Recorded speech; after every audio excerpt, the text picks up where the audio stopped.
So this is Louis, and I'm gonna restart this video. I have actually TJ, the amazing atheist, is in the middle of talking to Sargon in a chat in a Twitter chat that I'm interested in, or I'm in actually. I want to read those tweets, but I'll record this because I got out of a stream with Sargon, and I'll link to that. Which it went for a long time, but I only got home right at the end to join and talk about what's currently ongoing, which apparently just went up the other day, as I see some news articles talking about it that are from yesterday, and that is the Justice Democrats and their platform. And as far as I can tell, the Justice Democrats are Kyle Kulinski and the Young Turks, so Cenk Uygur, Anna Kasparian, etc., etc. Sargon is trying to look at this from a point of optimism and from a position where we can try to get these people, Kyle Kulinski, progressives, and progressive outlets like the Young Turks to actually come to the table and talk to us.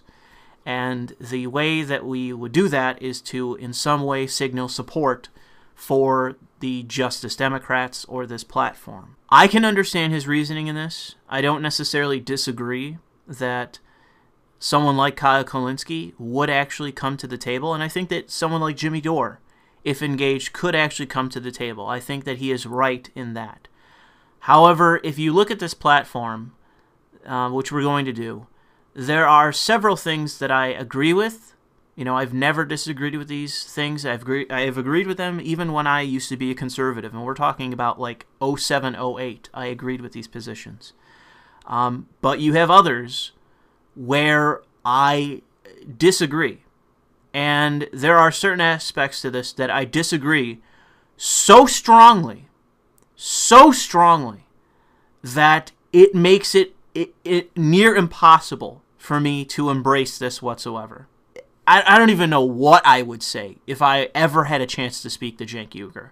I wouldn't even. That would be a stream or a conversation I would probably just allow, Sargon to just have alone. I wouldn't even enter it, because I wouldn't even know what to say to someone like Cenk at this point. I don't even know what I would say. I think I could talk to Jimmy. Jimmy is someone that I think, despite our differences, I could have a conversation with, because I think that he has the same position as myself, that even with our anger at a certain situation, we can still find levity in bad circumstances. And I think that with Jimmy and I, we can have a good conversation and enjoy ourselves. I think that we could have that happen, even though he doesn't know who the fuck I am. I've never reached out to him, but I follow him now and I have for a long time, and I don't mind Jimmy as much as I mind the other people. Kyle is the one who and I've already said this to Sargon. I keep wanting to say Carl. I don't know if it's appropriate or not to say Carl, even. I think that's a little bit rude. I don't know, maybe it's just me.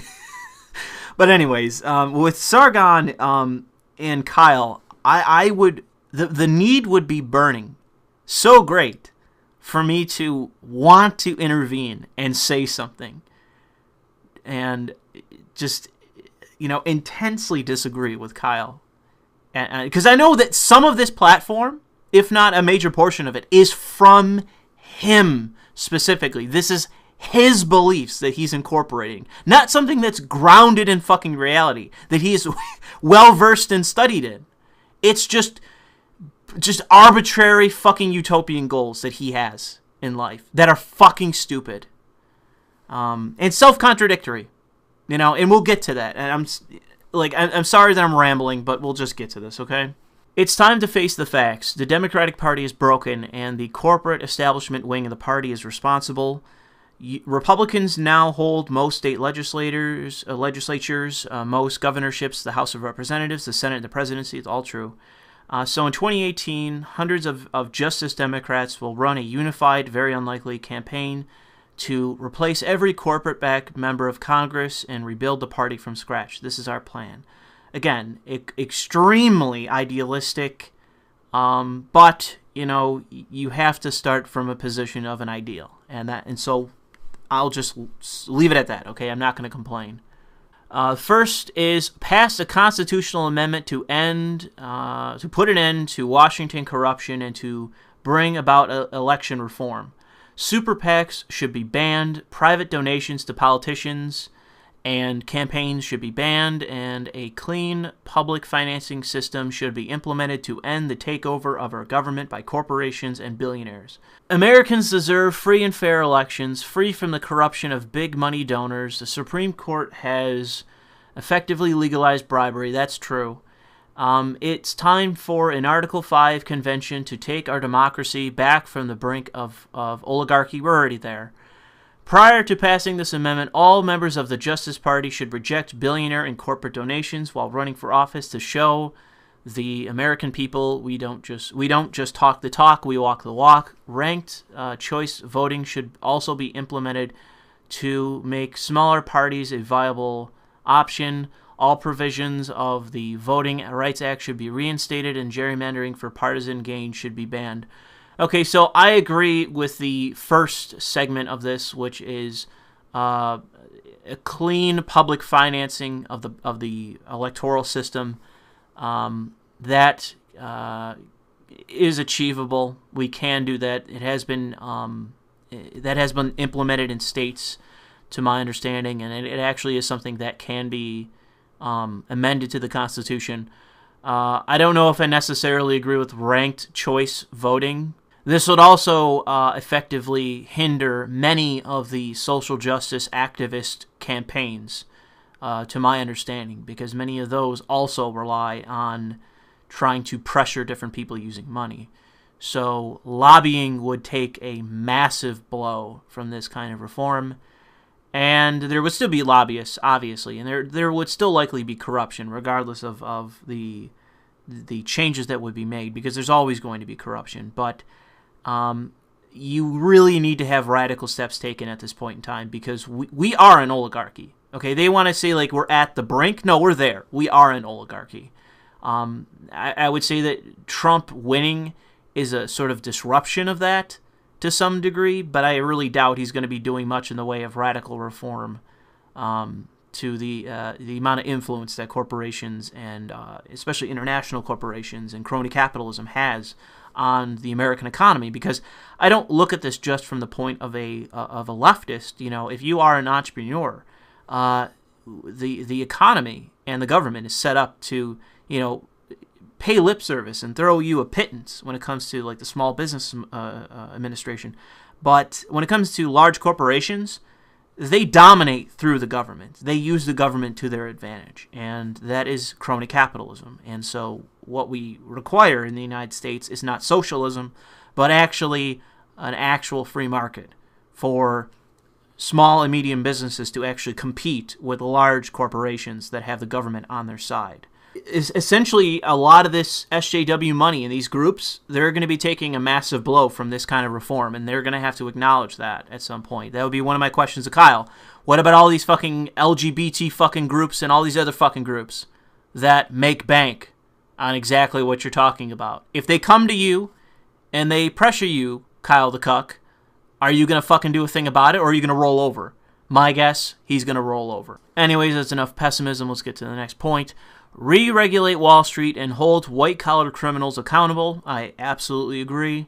Despite engaging in systematic fraud and causing a subprime mortgage meltdown in the Great Recession, you can count on people from Wall Street who are count the people from Wall Street who are in prison for their crimes on one hand. That's true. It's time to prosecute the criminals, bring back Glass-Steagall, and re-regulate Wall Street to prevent another crash. Prison is not just for the poor and the middle class anymore. We will have cops on Wall Street, not just Main Street. That's a good point. I've agreed with that since I was a conservative all the way back when the Great Recession started and when it was in full course. I agree then that the people that were responsible for that fraud, not just the people doing it that were in middle management, but the upper echelons of all these different banks and corporations that all knew what was going on, and they were playing past the hot potato. They were just passing this shit around, knowing that it was toxic, and eventually this whole thing would go broke. And they did it anyways. And when it all went down, they got away with it. Some people went to jail, but it was very, very few. And the only way that you can prevent future malpractice and fraud is to actually send people to prison, prosecute them for the crimes they committed, and regulate it so it doesn't happen again. And it doesn't seem to me that is at all taken place. So in my opinion, this is one of the things that I can endorse and say that I'm for, because I think that it's necessary to prevent severe economic recessions in the future. End billionaire and corporate tax dodging, fix the system to benefit middle class and poor people. Again, I'd like to see some indication of the working class, not just poor people. Okay, the working class. There's a middle class, working class. Whatever. Maybe that's semantics. Corporations dodge $450 billion a year in taxes by using offshore tax havens. I can't verify that amount. We should end this injustice, as well as chain the capital gains tax to the income tax, increase the estate tax, and implement the Buffett rule so that no millionaire CEO pays less in taxes than his or her secretary. It's time for a tax system that benefits the middle class and poor, and makes the top 1% in multinational corporations pay for their fair share. So I can largely agree with this. I won't speak to the Buffett rule, but in terms of chaining the capital gains tax to the income tax, I think that's an interesting idea. And I don't believe Kyle actually mentioned that. I don't remember him saying that. As to offshore tax havens, yes, that should be pursued. I think that is something that we should not provide leeway with, which is what everyone's waiting for. They're waiting for a tax holiday so that they can bring the money back in at an extreme low amount. You don't have to be so extreme with maybe raising the corporate tax rate. Maybe you don't do that. Maybe that's something you do as sort of a benefit to the corporations. You don't raise the corporate tax rate. I think that in this case, you're going to have to see the extreme rich in this country. Not just people, if you're making $100,000 a year, if you're making $200,000 a year, if you're a small business owner, and I've met people from Buffalo that are entrepreneurs. They own their own businesses. A woman I know from when I was in college who owns like a restaurant, like 2 clothing stores, and she's super rich. She probably makes over $1 million a year in profit from all these businesses that she owns. And she's a hard worker, okay? She probably puts in like 80 hours a week working at her own businesses. I'm not against her making a good living and buying some nice shit and creating a trust for her spoiled, rotten kids and all that. I'm not against people living the good life because they busted their fucking ass in the private sector. I'm not against that in any way, and I don't think that they should be penalized because of a small collection of people in this country. Multinational corporations have one impact, but people that are billionaires, I really think that they need to be taxed more. I think they need to be taxed more, and that you can actually lower the taxes on everyone else. And obviously, that might not be enough to offset the costs, obviously, but I think you get the idea of what I'm saying here. I think that there is a portion of this country that the government is ultimately gearing everything towards at everyone else's expense, including that person working, the woman I know in Buffalo who is rich as shit, and she owns all these businesses, and she works really hard and every day, and she's a workaholic. That's her life. She's the fucking the living, breathing fucking Ayn Rand Ubermensch, like entrepreneurial woman, fucking insane workaholic millionaire, multimillionaire. I'm not against that person. I'm not against capitalism. I'm not against people investing and making money back on it. But we have a problem in this country, and I think that this needs to be something on the table to try to correct it. Defend free speech and expression. We support the right to express unpopular opinions without fear of censorship. We support free speech on college campuses, which will never occur so long as these portions of social sciences exist and are churning out fucking insane activists. This will never be realized until that ends. I think that this will always be a problem for the Justice Democrats and everyone else, so long as college campuses are breeding grounds for radical ideologues. I think we need to have radical change or radical reform or reform in college campuses as it relates to the social sciences. I think that women's studies, anything that revolves around social justice, African American courses, there's nothing wrong with just teaching facts as they are. The issue is that the social sciences, and I am a political science major. I graduated with a degree, and I'm not just screaming for this to happen because I hate social sciences and all STEM is so great and those are the real sciences. The social sciences have gone awry to such a degree that is something we can't ignore anymore. It is more detrimental than it is beneficial for our society. We need to defund the social sciences. I say this as someone that is from political science. I do not say this with a smile. I do not say this as a joke. I do not say this as anything other than what needs to happen to kill this fucking toxic ideology that is destroying the West, that is undoing our liberties in the name of fucking utopian nonsense. Social justice is going to suffocate the West with its bullshit. And the only way for the First Amendment and free speech in the West to be defended rightly and to have it actually defended is to defund the social sciences in the West. Otherwise, this will continue to be a problem. You will have these fucking radicals being churned out by the thousands from universities, including my alma mater. It's happening there. It's happening in every fucking university. We need to stop this now. It is out of control all throughout the West. Oppose bigotry. We must speak out against racism, sexism, xenophobia, and all forms of bigotry. Non-discrimination protections that are currently applied to race, religion, and gender should be expanded to include the LGBTQ community and the atheist community. I do not agree. I do not agree. If you include LG, maybe I agree. B, that's an issue. How do you know someone is bisexual? How do you know if someone is genderqueer? How do you know? What does that mean? And the trans issue by itself, it's so toxic at this point that I think it should just be left off. We shouldn't even be talking about this anymore because it is so fucking incendiary and toxic and detrimental to everything else on this list.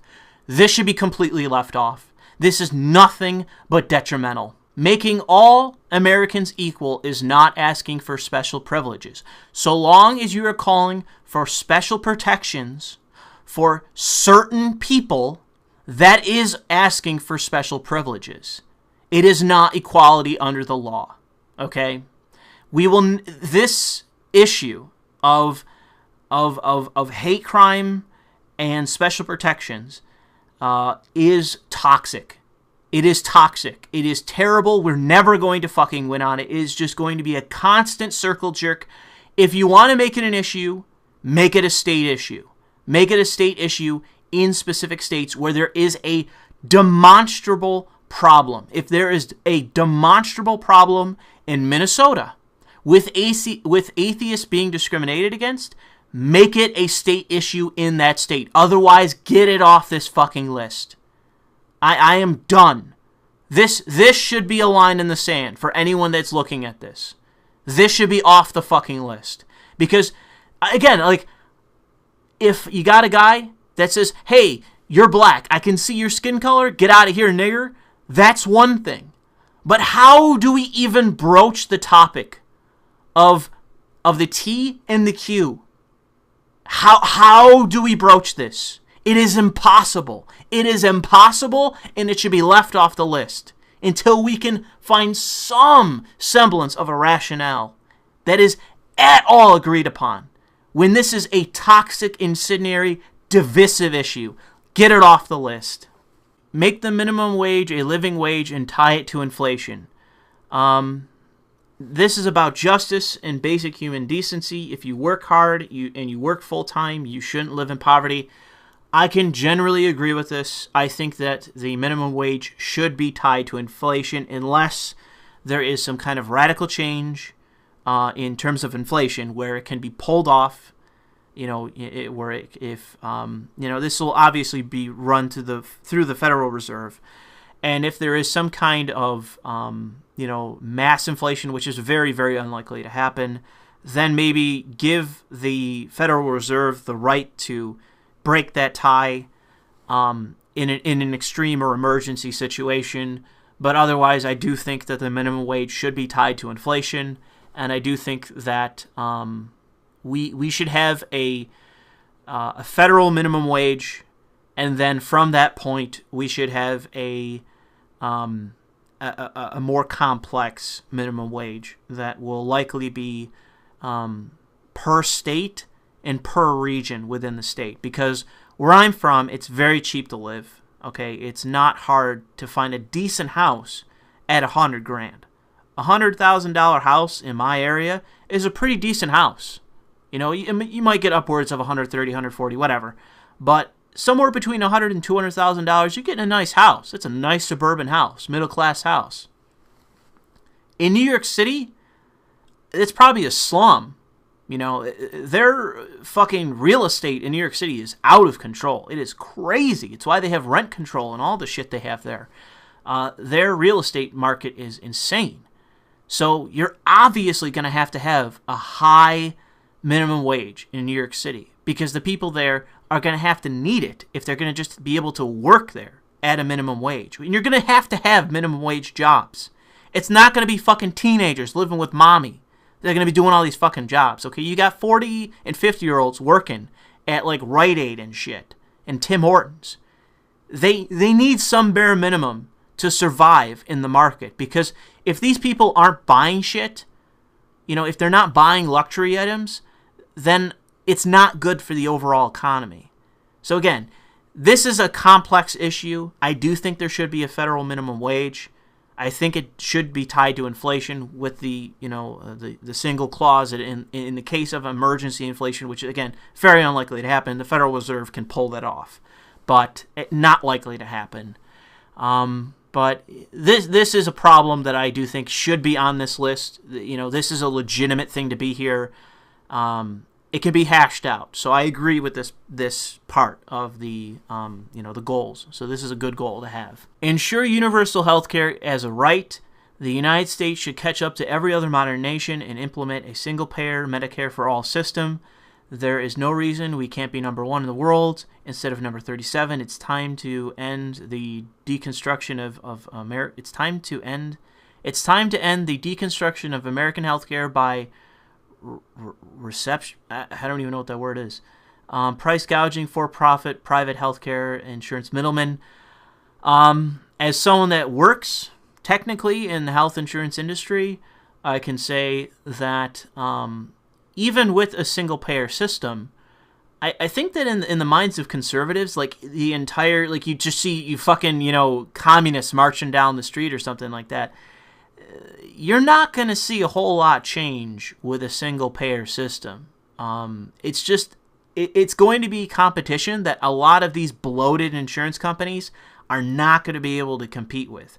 The very top-tier health insurance policies for like rich people and shit, those are always going to be there unless you outlaw private health insurance, which I don't agree with, and I don't think they either. I don't think they'd agree with outlawing private health insurance. So single payer is not going to lead to fucking communism. It's going to be competition in a largely uncompetitive market.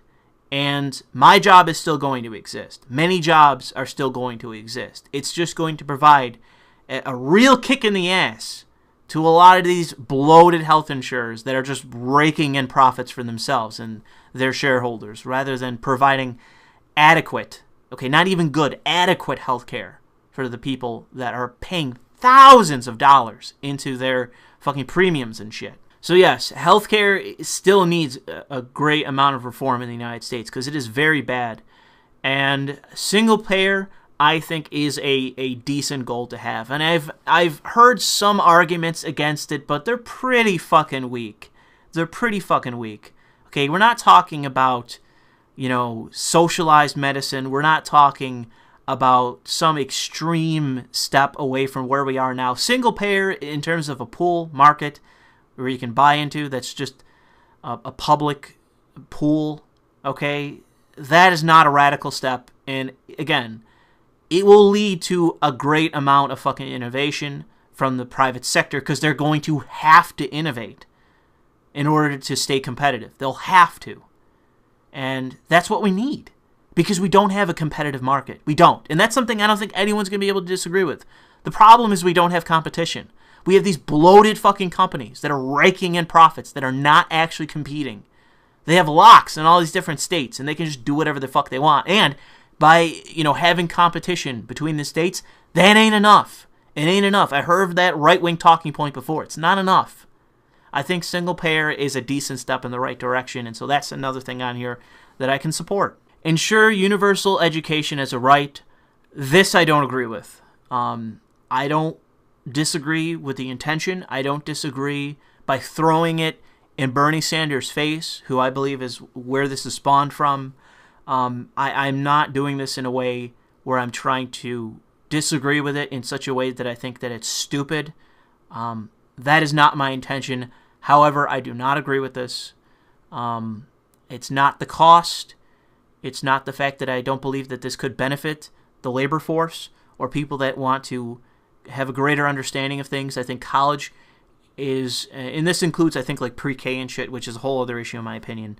But with college, it's a matter of, I think we need to have higher costs on certain fields and lower costs on certain fields.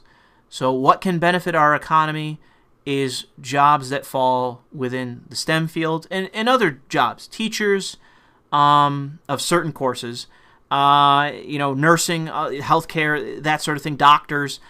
We can lower the amount of costs that it requires to get that kind of degree. I think that should be subsidized. I think we could have a better education system that lowers the cost significantly for certain degrees. Okay, and I'm speaking as someone with a tremendous amount of debt, although it's less now because I've paid a decent amount off. I'm probably around $18,000 left, I think, in debt. I think I'm around there. So this is coming from someone with debt. I think that the social sciences should be punished. I think that if you want to get a largely frivolous degree, you should pay for it. And I don't think that we should continue to churn out students, or graduates rather, that do not have the proper education for the job market that we have. That doesn't mean that I don't think people should be free to pursue their interests, but we should be incentivizing jobs that we require and disincentivizing jobs that we do not. So I do not support this. I'm not really sure where we can actually go with this, because this is kind of a lockstep kind of thing on the left right now, is to be in favor of this. But I think that we need to approach this from the position of what would be most beneficial for our economy now.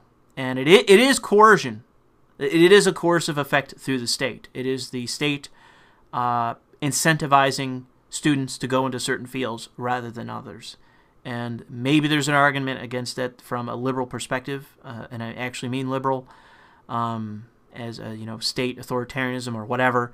But that's my position at this current moment in time. So I don't agree with this.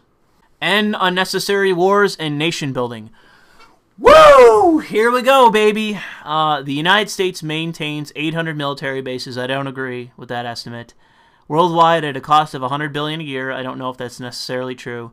This is money that could be spent on at home, creating jobs through the state. That's real growth. Rebuilding infrastructure, we need that. That is a genuine issue. That should be its own fucking issue if it's not already on here. We need actual infrastructure investments. Okay, that's a real fucking issue, not this. And investing in the future of the people. The disastrous war in Iraq cost trillions. That's true. The war in Afghanistan is 15 years in with no end in sight. That's true. And we're currently bombing 7 different countries. As far as I know, that is true. We spend more on our military than the next 8 countries combined. And What is one of those countries? What is this country? Is this country our ally? Is this a country that's at all competitive in geopolitics and international relations? If we leave, you will see tensions flare like never before. You will see a buildup from the Chinese and the Japanese and the Koreans and all the people in that region like never fucking before. And they will go to war. They will go to war. And guess who is going to be pulled into that war? Genius! Us! Our presence there and in many other places in this world is preemptive. We have this military to prevent war. Okay? We have a massive problem in this country with the Defense Department, with the Pentagon, with money going fuck knows where into corporations' pockets, multinational corporations, going into their pockets for fucking bullshit, for tanks we're dropping into the desert that are going nowhere, for guns that are going into the Middle East that are being used against us later, or being used against our allies, or being used against, forces that we shouldn't be fighting against. The Middle East is a disaster. Our foreign policy for how many years? How many years? Going back decades, beyond my parents' lives. That policy has been a fucking disaster. The corruption that exists within the military-industrial complex, which is a thing. The deep state is a thing. It is a thing. It is something that we need to try to rein the fuck in. And even if you were to say some policy like dissolve the CIA, I'd even be on board for that. I'd even be on board for dissolving the CIA. But I am not on board with this fucking retarded bullshit. This is not just utopian. This is counterproductive, and it is against international law. And how do I know that, Kyle, who screams about this like a fucking autist? We sign treaties with every single one of these fucking nations. We can't just walk away. We can't just close bases. We can't just abandon nations. We can't do that legally. We have fucking treaties. It's like I'm speaking to a fucking child with Down syndrome. It's like I'm speaking to someone that has never researched this. Ever. Okay, I'm not disagreeing with the fact that our Middle Eastern policy is a fucking disaster. I'm not disagreeing that the Pentagon is a black hole of our tax dollars and it's going to corporations, multinational corporations that are building weapons that are not being used to any effective measure. There's no efficacy currently in what we're doing with the Defense Department, with Homeland Security, with our military. It's being squandered. But that doesn't mean we should just start violating our own treaties for the sake of your fucking utopian delusion that everyone's just going to be holding hands. Thousands of years of fucking relations are just going to be solved overnight when we violate fucking international law and all our treaties by closing all of these bases, or closing however many. Okay? Maybe some of them should be consolidated or downsized or what fucking have you. But I absolutely disagree with this policy. I absolutely disagree with it. Just because what we're doing in the Middle East is a fucking disaster does not mean that therefore everywhere else we're being stupid. Everywhere else in the world we have no legitimacy. We have no claim to fucking anything. We are not fucking Great Britain. We're not France. We're not fucking Spain. We're not all these other nations that you draw likeness to, or Rome, or whatever. We're not any of those nations. The land that we have taken, if we've taken any, it's been justified. Any land that we've taken from our wars, where we have been fucking attacked, has been rightly ours. Any land that we bought from other nations that owned it or claimed it, it's rightly ours. We made that purchase. It's our land. We are not a colonialist nation. We are not an imperial nation. We may be the hegemon of the world, but we are rightly on top of this fucking world. We are rightly the hegemon of the world. Because if it weren't us, it'd be the fucking communists. And who were the communists? With their ideological fucking nonsense, with their purges, with their fucking gulags, with all their shit, the oppression from the fucking communists. They could have taken over the world. And we defeated them. And yet we're supposed to sit here and pretend as though that the fucking good guy, the hero in that contest, didn't fucking win. We won. We rightly won. And just because evil happened during then, just because in the middle of thinking we're all gonna fucking die from nuclear war, that bad shit happened on our part, it doesn't mean that we bury it, but it doesn't mean that therefore it's attached to us as this fucking anchor for the end of time, as some kind of clue of the illegitimacy of the United States. That's bullshit. I've had enough of this fucking nonsense that it's all emanating from people like Oliver Stone and who the fuck else? What's his face? The fucking linguist turned fucking ideologue that I can't remember his goddamn name. I've had enough of this illegitimate argument put forth by the left through decades of ongoing circle jerk groupthink, where no one has ever been able to enter in and just say, listen, okay, we were up against an evil that was so extreme, so insane in their ideology, that they purged entire portions of their country to prevent any kind of dissent, that they oppressed other nations to such a degree that it makes anything that we did look like it just pales in comparison. And we never did anything to the extreme that they did. Nothing. We may have done bad things, but you always take it from the position of not in the context of the time that it happened. You're unwilling to do that because it undermines your argument. Nothing justifies what we did in Iraq and Afghanistan. I don't like to listen to the apologetics of those wars. I think those were illegitimate wars that did nothing but undermine the image of the United States throughout the world. It did nothing but harm this nation. Iraq and Afghanistan was a fucking mistake. And so are the other frivolous wars that we've gotten into in the Middle East that are never going to benefit this fucking country in any way. Or the surrounding region, other than maybe, Qatar and fucking Saudi Arabia. Maybe it helps them. It's helped Iran. It's helped these other nations that are competing for regional power. It helped them, but it didn't help us. It didn't. And there's no excuse for that. But I've had enough of regressive foreign policy. I've had enough of your bullshit talking points on foreign policy.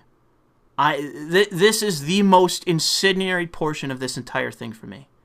And if I am ever introduced into any conversation with the people that wrote this and are trying to argue it, to anyone, the listeners of Sargon, my listeners, anyone's listeners, anyone that may be, persuaded by any of this, I will speak up about this. I will speak up about this portion of this because this is wholly illegitimate.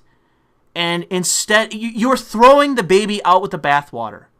This is something that by itself is not an issue, other than things within it that are a problem. A strategy within one region of the world does not negate everything else. Corruption and cronyism and crony capitalism and corporatism and all the things that are going on with the Pentagon and the lack of transparency, that does not mean that we half our fucking budget for no fucking reason. Okay? That is not an argument. That is, like, if the Pentagon doesn't even know where this money's going, which is a problem, how do you know where it's going to go? How do you know that it's all illegitimate? How do you know it's all going to go to tanks we're just dumping in the desert and never using? How do you know it's all going to guns, to terrorists overseas? How do you know where it's going? I will never just let this go because it is not a legitimate argument, but we're just going to move on. I'm sorry for the fucking rant. End the failed war on drugs. The goal is legalization, taxation, and regulation. Prohibition only makes drug cartels more powerful. That is very true. Very true statement, and I think that people on the left should be making this more. We are aiding criminals by keeping marijuana and drugs in general illegal and penalized to an extreme degree with mandatory minimums and all this shit.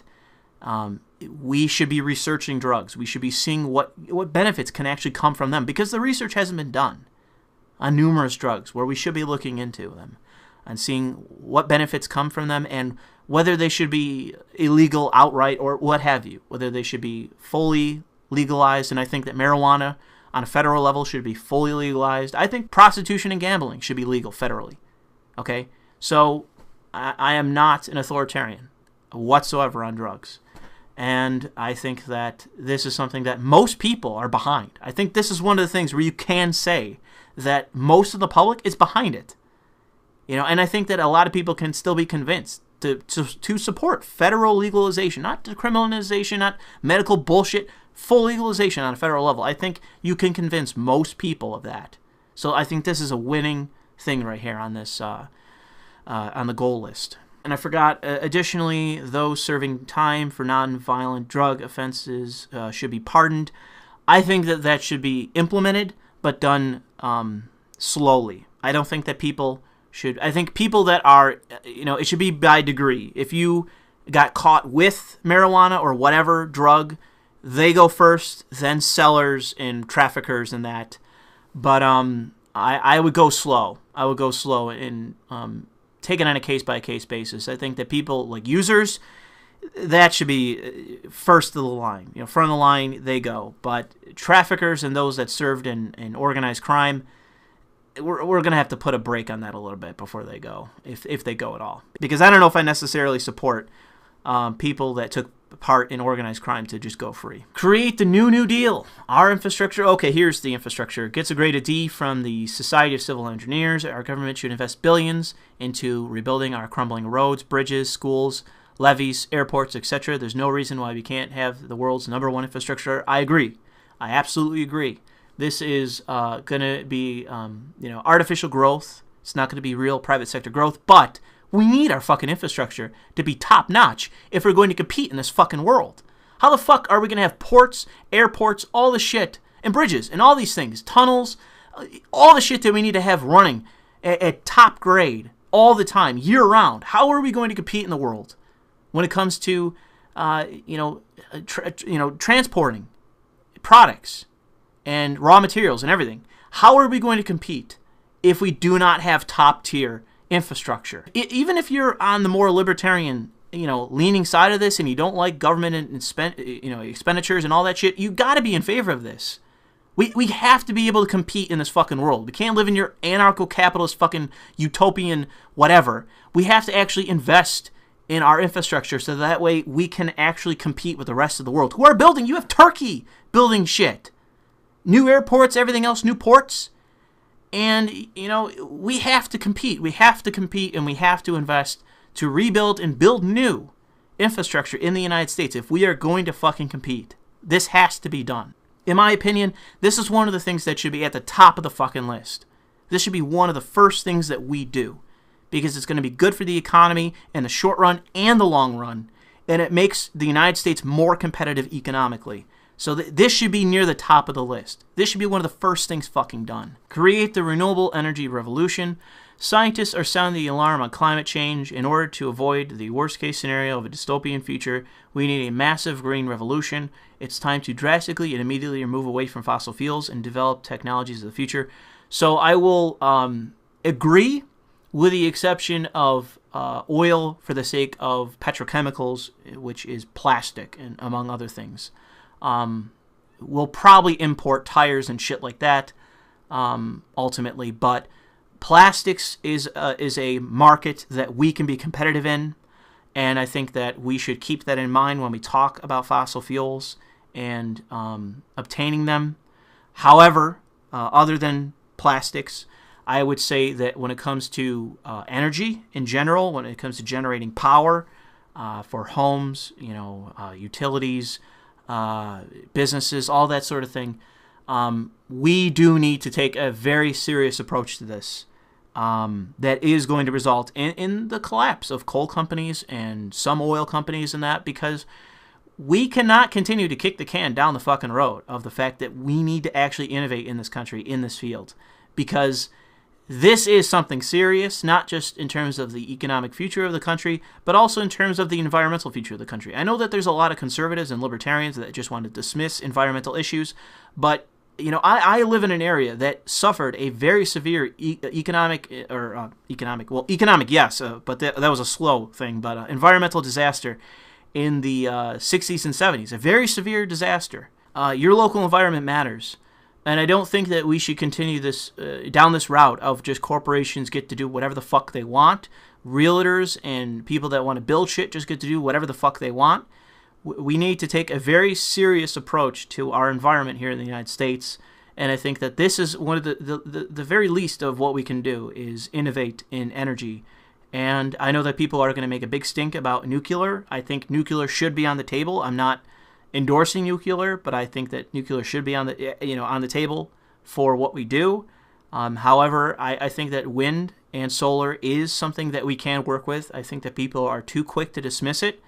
Unfortunately, with hydropower, we seem to be kind of tapped out on that, from my understanding. So maybe innovation there in terms of renovating and innovating an existing infrastructure.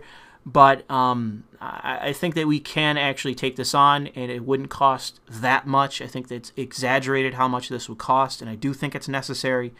So this is something that in large part I am behind. I would say that we do still need fossil fuels for other industries. However, for basic energy, I do agree in large part that we need to do this, and it is in large part because not just of the innovation in the economy and environment, but because of climate change, which I do believe is a very serious issue that we are not currently addressing at the point that we really should. I think that you really see a lot of lip service from a lot of people, excluding Republicans, who just dismiss this outright, it seems. I'm sorry to just broad brush any conservatives, but you guys just really seem to be completely dismissive of this, when it appears to be, from the scientific community, to be a very severe thing that we need to be accounting for. We need to be taking steps. And I know that China, whatever, is not going to do whatever, but we can put pressure on them. We can put pressure on these other developing nations. And that is not any small feat. We are the hegemon of the world. And, I don't think that they're not going to do nothing, because we have seen them, including China. They have taken steps. It's nowhere near what they need to do, but they have taken steps, and many other nations have already taken steps to counteract climate change, which is going to affect everyone. And I think that it is past the point where the United States needs to step up and actually take on the mantle of doing something about this. We can't just ignore it. We can't just make stupid arguments. Oh, well, we need to be able to compete in the world. By what? Just supporting the coal companies and their fucking dividends and all that bullshit? Because that's all it is. They're not innovating. The oil companies and the fucking natural gas companies, outside of fracking, which, oh man, that's been totally beneficial. Totally beneficial. It's helped the people that are getting dividends, the shareholders. It's helped the fucking corporate elite. It hasn't helped fucking anyone else. It's helped unions with some, short-term contracts, but that's it. We really need to take a wholly different approach to this. And Obama was a disaster on it in large part. And I don't think that Trump's going to be good on it either. And I think that this is something that we really need to push, because it is possible. It is something that needs to be done. And, we can't just pretend this isn't an issue. We can't just pretend that climate change is just a total fraud. Okay? We can't just pretend that that's the case. Because if you get rid of all the subsidies that exist for all these different, and some of them are justified when it comes to oil, if you get rid of them, they're going to collapse. Half these fucking coal companies are going to collapse. You're going to see multiple major petroleum companies, oil companies, downsize and scale back and do all sorts of other things, because these companies are propped up by our government and by governments. We are propping these companies up when we don't need to.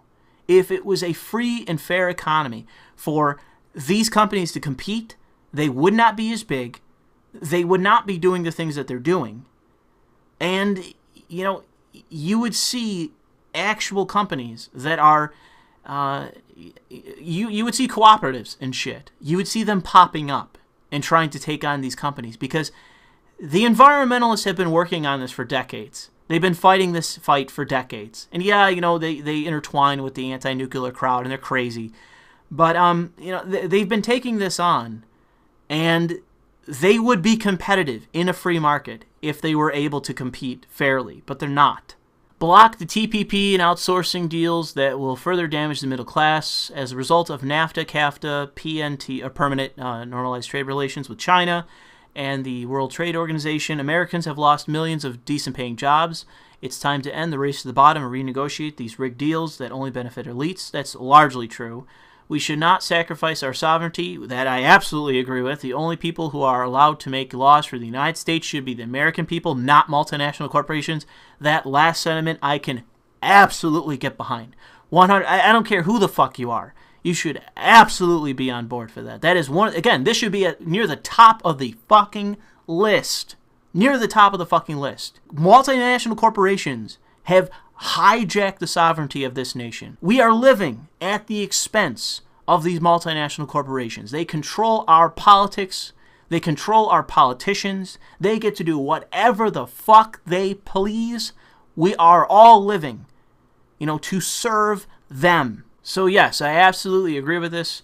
I am glad that so far Trump has been consistent on the Trans-Pacific Partnership and has killed it for now. Hopefully it stays that way. I know the Republican and Democratic establishment, they're cooking something up to try to grease the wheel to get Trump on board for some other crazy fucking deal. I'm sure that's happening. But as far as this, part of this platform, I largely agree. I can say that most of what I see on here should be looked at, should be scrutinized, should be renegotiated, and that any threat to the sovereignty of the United States from multinational corporations should be fought against. Because these multinational corporations, they will not care whatsoever about the American people. That is not their concern. Their concern is paying out dividends to shareholders and enriching themselves in terms of the upper management. That's their only concerns. Paying dividends, getting rich. Fuck everyone else. They don't care. So yes, including our sovereignty, that stands in the way of their profits. So yes, I fully agree. This is something that should be near the top. So I'm gonna restart this. End constitutional overreaches. Ban the NSA from bulk data collection. Agree. Warrantless spying. Agree. Shut down Guantanamo Bay. Agree. And extrajudicial prisons. Largely agree. Prosecute torturers and those that violated the Geneva Conventions, Nuremberg Tribunal, international law, and U.S. law. Okay, so this I'm just going to say that I am not in favor of torture. I am not in favor of anything that's extrajudicial or any covert actions that are gross and result in nothing beneficial to the United States or our allies. However, if we open the records, we are going to implicate our allied nations. I am certain that certain allied nations provided resources in the torture program. Okay, there are other countries that helped us, and I am certain of that. And we will damage not just our standing in the world, but all these other nations. We're going to damage our relations, and we're going to damage their reputation in the international community by basically admitting that they helped us torture people. Maybe I'm totally wrong in this. Maybe we should be fully transparent with what happened and everything else. I am just hesitant because I know that this rabbit hole of what we know is not all that happened, as bad as it is, and it is very bad with what happened at Guantanamo Bay, Abu Ghraib, all this shit. This is a fucking stain on the reputation of the United States, and it will be for a while. The Blackwater, what Blackwater did, what the PMCs did, it was just insane. The footage that came out, not just of the U.S. military and the CIA shit and all that. We have black sites all over the place. We have to be careful about this. It isn't right what we did, and I don't think that we should continue it. And I don't think that it's right that we flew in the face of all these things and in our own reputation and what principles and standing that we should uphold in the world. We shouldn't have done these things. Like I said, I hesitate to go to this point of prosecution because when you do that, you will have to open the records to a certain extent, and there will be leaks. What standing we are going to gain, I don't know if the costs are necessarily going to be lower than any benefits that we gain from this. Although, again, it would be nice to see. It would be if they prosecuted these people, we saw their faces, they went to jail for what they did. It would be nice. It would be very symbolic. It would be nice to see. It would help.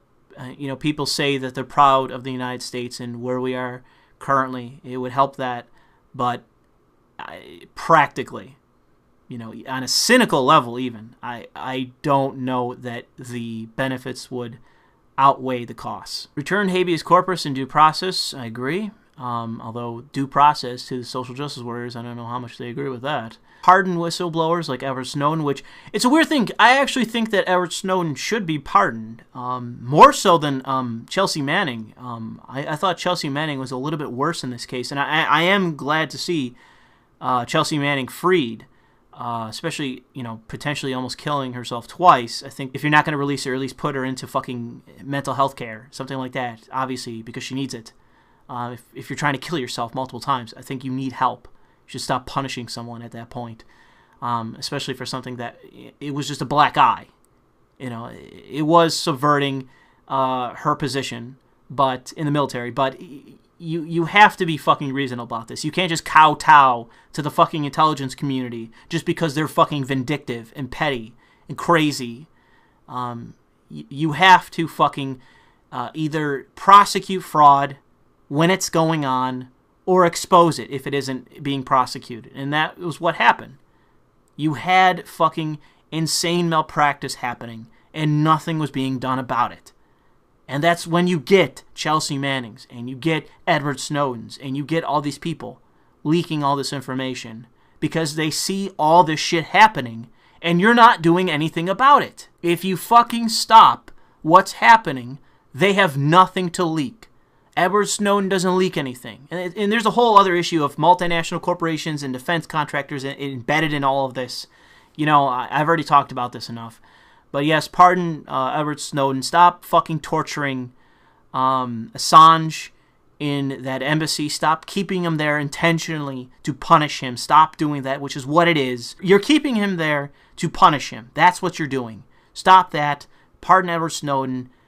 Be done with all this bullshit. The reason why they leak shit is because you're doing bad shit. So stop doing the bad shit. If we are going to have any kind of real standing in the world as any kind of decent nation, we can't continue to do things like this. We can't do it. I know 9/11 was scary and etc., but we can't be just flagrantly violating our own principles and the principles that we purport to believe and have all kinds of convenient justifications for that, which I've heard people defend torture and other things on the international stage. It was like, oh, well, we don't have to abide by other people based on our constitution, etc., etc. And it's like, well, we're also violating international law, and we're doing all these different things.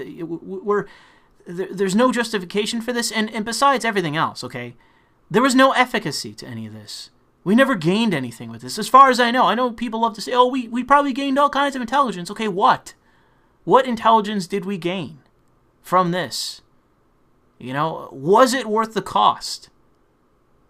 And I do not think in any way that it was worth the cost at all. Ban arming human rights violators.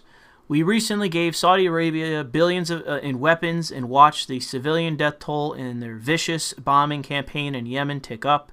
We continued sending Egypt arms as they violently cracked down on peaceful protesters. Israel received $38 billion in aid and promptly announced new settlements. The first step to peace is not enabling nations who regularly violate international law. We must be bold enough to stand up to human rights violators who are not just our enemies but our allies. We don't weaken our allies by holding them accountable. We strengthen them. So that is an idealistic sentiment to have.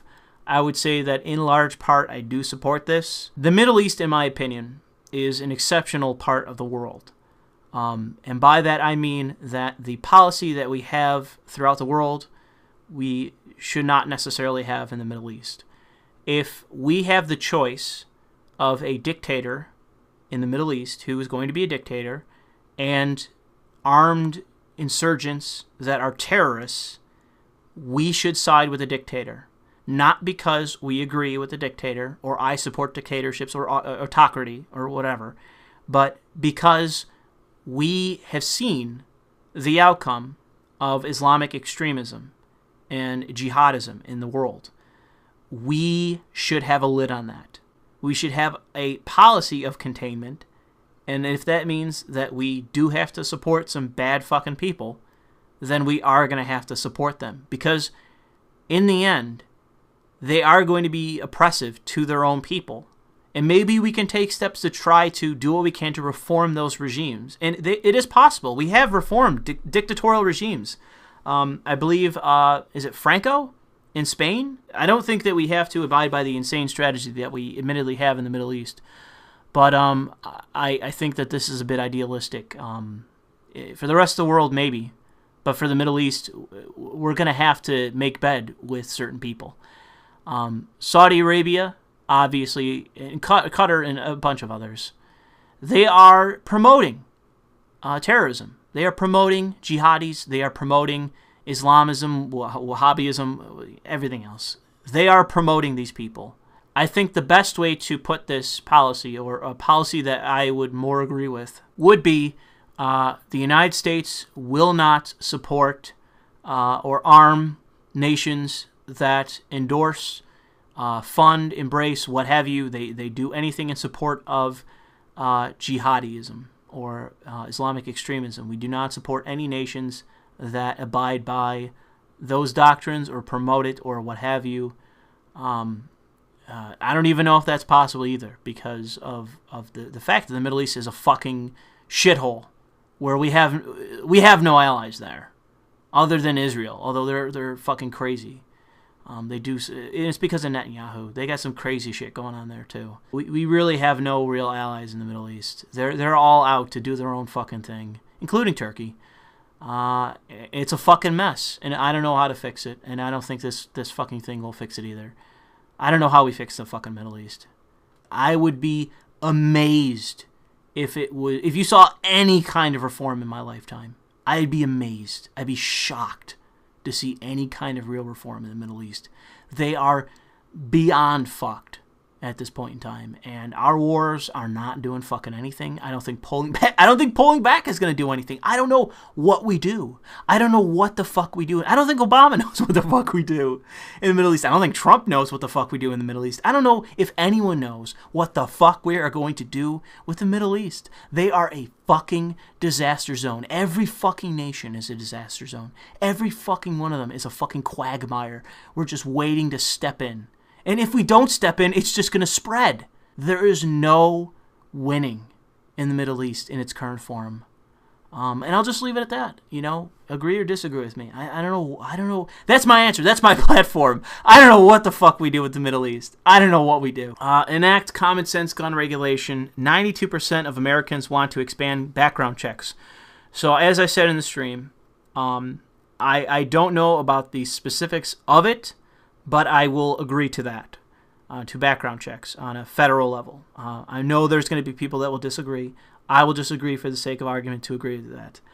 54% want to ban assault weapons. I do not agree. That is an authoritarian, illiberal position that will likely lead to a fucking crisis where it will go all the way to Supreme Court and get knocked down, because owning firearms is a fucking individual right, as per the precedent that has been set in the fucking case that I can't remember the name of. It is a fight not worth having. This should be off the platform. This should be abandoned. It's not going to fucking change. It's not going to fucking change Chicago. It's not going to change Buffalo, which just hit a fucking record high in fucking homicides. It's not going to do fucking anything. This should be abandoned. This is fucking white liberal wank. Ban guns. I just got off to it. It's fucking nonsense. If you don't want to own a gun, don't buy one. You don't want to own an assault weapon? Don't buy one. Just leave this issue alone. 54% want a ban on high-capacity magazines. And I can tell you that, man, it just put a huge dent in fucking crime in Rochester, in the organized crime in Rochester, which is out of control, to the organized crime, which is now at a peak high right now in Buffalo. Oh, man, banning high-capacity magazines just fixed crime. Just fixed it. Solved it overnight. Obviously sarcasm. Obviously I don't agree. It's not going to do anything. It's just an illiberal authoritarian position that white liberals jerk off to. Okay, that's it. That's all this is. I don't agree with it. I don't agree with the buyback. I don't agree with your numbers. I don't agree that you're going to include fucking suicides. I don't agree. Okay, I don't agree. Mental health is a public health crisis. That's another fucking issue altogether. It's nothing to do with fucking gun ownership. Ensure paid vacation time sick time, maternity leave, childcare. I'm not going to read the rest of that. So this is a very complex issue that in large part I will agree on because many of these things will help the working class. I want to see policy proposals before I would necessarily agree with anything that I see. However, I will say again that many of these things will help the working class and they need that support. So in spirit, I agree. Abolish the death penalty. I used to be in favor of it when I was a conservative. Way back in like 2006 and 7, I flipped the minute I understood that this is the state, not anything else. This is the state executing prisoners, and that it has executed innocent fucking people. That to me is such a fucking crime that you can have the state in secret. Okay, this is not on public display. The state in secret executing people that are falsely accused. It is such a grotesque crime. I can't imagine a greater injustice than the United States government executing a falsely accused U.S. citizen. It is an unparalleled fucking injustice. I will never ever support the death penalty. I don't care for who it is. And I just want to say before we move on that I'm not, negating justified use of force by state agents, whether cop or federal agent. I'm not negating that. I am not saying that your own defense of yourself or your family or your property or whatever is not justified. I am not saying that force itself is illegitimate, okay? I'm not saying that. But what I am saying is that we should be very seriously looking at cases where you have had U.S. citizens falsely accused, imprisoned, and then executed by the state when they were innocent. That is horrifying. That should be horrifying for people. And the fact that it's done in secret, because we don't want to know what's happening. We don't want to know that we're executing our own fucking citizens. It is cowardly. This is cowardly. And people that support it are cowards.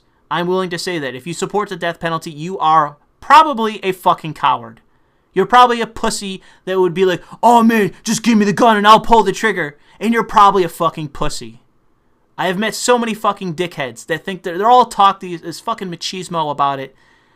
I don't agree, okay? I think that the people that support the death penalty are cowards. Defend and protect women's rights. Get it off the list. Get it off. I'm not even going to say anything else. Fuck off. Enact police reform. We believe in the core idea of policing. Well, that's great. I'm glad you agree with policing. To serve and protect the community. Police are a vital part of American society, not just American society, of society, okay? And that is why it's so important to reform the system to make it serve all Americans. I agree. For-profit policing should be abolished. I don't know if I necessarily agree with that. I don't know what you mean by I'm technically a for-profit investigator. Are you calling for the abolition of my job? I don't know if I can really agree with that. You really got to lay out what you're talking about here. Police training should be retooled to emphasize de-escalation tactics, and body cameras should be mandatory on all officers. I do also think that officers, I agree, should be trained in hand-to-hand combat. I think they should be trained in that and de-escalation tactics. I think you can have both. Furthermore, community oversight boards should be created and broken windows policing should be eliminated. I don't know if I necessarily agree with that. I've heard proposals about community policing that do sound very reasonable and that sound justified and do actually lead to the community approaching the police and providing them information that's necessary to prosecute and arrest and get fucking criminals off the street. So there are aspects to community policing that can work, but I don't know if I necessarily agree with oversight boards necessarily. I don't know if I agree or disagree with that. Broken windows policy, I don't know if I agree or necessarily disagree with that. Stop and frisk by itself, which disproportionately targets blacks and Latinos 87% of the time and 97% failure rate. I would focus more on the failure rate and the fact that it has no efficacy than the fact that of fucking, more racism. Okay, so that's the full fucking platform here. This went on way longer than I intended for, but I hope that you get something out of it. You can feel free to rip me a new asshole in the comment section or agree with me in the comment section, however you feel about it. I just thought I would take the time to lay out my beliefs on this platform. As you can see, there are certain things that I do agree with, and some things that I needle a little bit, but I largely agree with. Other things that I need explanations for in terms of what exactly they're talking about. But there are certain things that I ultimately dismiss from this. And then there are things that I vigorously disagree with, which you've obviously heard me rant on about. But I'll just leave it there for now. Feel free to give your opinion on the matter in the comment section. And above all, go fuck yourself.